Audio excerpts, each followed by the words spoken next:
এই যে কালাবাদের হাতের মধ্যে রশি লাগানো দেখছেন না, একটা তেরপালের মধ্যে চার কোনায় চারটা রশি লাগানো, এবং মাঝখানে তারা বিভিন্ন জিনিসপত্র নিয়ে বসছে সেল করার জন্য। এটা হচ্ছে আপনার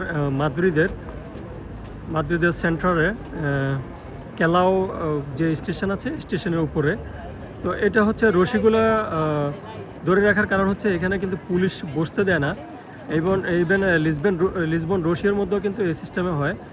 আমি আরও অনেকগুলো শহরে দেখছি যারা এভাবে মানে ফুটপাতে বিজনেস করে, তাদেরকে পুলিশ যখন দৌড়ানি মারে তখন এই যে চার কোনা চারটা রশি ধরে আছে না, এই রশিগুলা পুলিশ যখন দৌড়ায় দেয় একসাথে টেন মারে, গোল করে ফেলে, গোল করে কাঁধের মধ্যে নিয়ে দৌড় মারে।